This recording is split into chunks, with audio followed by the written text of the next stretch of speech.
friends, welcome to Sha Samayal. இன்னைக்கு நம்ம hotel ஸ்டைல்ல செய்யற மாதிரி தக்காளி குருமா வீட்ல எப்படி செய்யறதுன்னு பார்க்க போறோம். ரொம்ப டேஸ்டா இருக்குங்க. தக்காளி குருமாக்கு தொட்டு சாப்பிடுறதுக்கு இட்லி, தோசா, சப்பாத்தி, பரோட்டாலாம் ரொம்ப சூப்பரா இருக்கும்.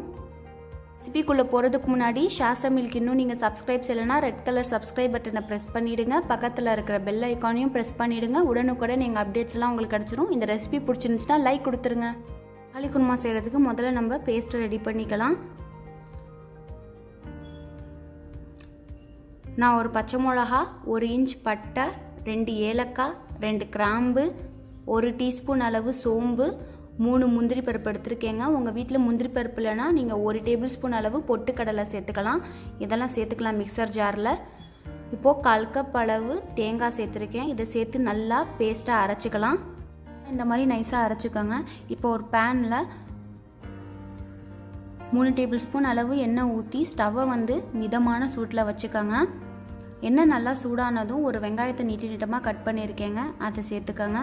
சேர்த்துட்டு கொஞ்சோண்டு உப்பை சேர்த்துக்கோங்க. அப்போ தான் வெங்காயம் சீக்கிரமாக வதங்கும். இப்போ 1 டேபிள் ஸ்பூன் அளவு இஞ்சி பூண்டு விழுது சேர்த்துருக்கேங்க. அதை சேர்த்து நல்லா பச்சை வாசம் போகிற வரைக்கும் நம்ம நல்லா வதக்கிக்கணும். வெங்காயம் கலர் நல்லா பிங்க் கலரில் சேஞ்ச் ஆகிற வரைக்கும் நல்லா வதக்கிக்கணும். இப்போ நான் 4 தக்காளியை சின்ன சின்ன பீஸாக கட் பண்ணியிருக்கேங்க. அதையும் சேர்த்து நம்ம வதக்கிக்கலாம். 4 அல்லது 3 கூட நீங்கள் சேர்த்துக்கலாம். ஏன்னா தக்காளி குருமா நிறையா தக்காளி இருந்தால் தான் நல்லாயிருக்கும். இப்போ மூடி போட்டு ஒரு 2 நிமிஷத்துக்கு நம்ம இந்த தக்காளி வெங்காயத்தை வேக வைக்க போகிறோம். ஸ்டவ்வை லோ ஃப்ளேமில் வச்சுக்கோங்க. நிமிஷம் ஆயிடுச்சுங்க. இப்போ நம்ம அந்த மூடியை ஓப்பன் பண்ணலாம். பாருங்கள், தக்காளி வெங்காயம்லாம் நல்லா வதங்கிடுச்சு. ஸ்டவ்வை இப்போ லோ ஃப்ளேமில் வச்சுருக்கோம். நம்ம மிதமான சூட்டில் வச்சா கூட சீக்கிரம் கருகிரும். அதனால தான் நான் லோ ஃப்ளேமில் வைக்க சொன்னேன். இப்போ நம்ம மசாலாவை சேர்த்துடலாம். 2 டேபிள் ஸ்பூன் தனியாத்தூள்,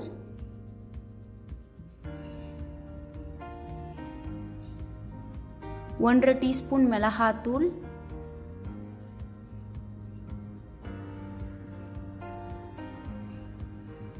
1/4 டீஸ்பூன் மஞ்சத்தூள், 1/4 டீஸ்பூன் ஜீரகத்தூள். இதெல்லாம் சேர்த்து நல்லா அந்த எண்ணெயில் நல்லா வதக்கிக்கலாம். இந்த மசாலாலாம் நல்லா அந்த எண்ணெயிலையும் அந்த தக்காளியிலலாம் வதங்கினாதாங்க அது நல்லா மணமாகவும் நல்லா ருசியாகவும் இருக்கும். நம்ம லைட்டாக வதக்கிட்டு நம்ம வேறு எல்லா பொருட்களையும் சேர்த்துட்டோன்னா அந்த பச்சை வாசம் இருக்கும், அந்த மசாலா இருக்கிற பச்சை வாசம். அதனால் நீங்கள் நல்லா வதக்கிக்கோங்க. கடைசியாக இப்போ நான் ஒரு 1/4 டீஸ்பூன் அளவு கரம் மசாலா சேர்த்துருக்கேன். அந்த கரம் மசாலாவோட லிங்க் டிஸ்கிரிப்ஷன் கீழே கொடுத்துருக்கேங்க. நல்லா மசாலாலாம் வதங்கிருச்சு. இப்போது 1/2 டேபிள் ஸ்பூன் அளவு தயிர் சேர்த்துருக்கேன். தயிர் சேர்த்து நல்லா மிக்ஸ் பண்ணி விட்டுக்கோங்க. இப்போ நம்ம அரைச்சி வச்ச அந்த விழுதையும் சேர்த்துடலாம். சேர்த்துட்டு உங்களுக்கு எவ்வளோ தண்ணி தேவைப்படுதோ அவ்வளோ தண்ணி நீங்கள் ஊற்றிக்கோங்க. ஊற்றிட்டு இப்போ நம்ம இந்த குழம்ப கொதிக்க வைக்க போகிறோம். ஒரு 5 நிமிஷத்துக்கு நல்லா கொதிக்க வைக்கலாம். நான் இதில் 1 கப் அளவு தண்ணி சேர்த்துருக்கேன்.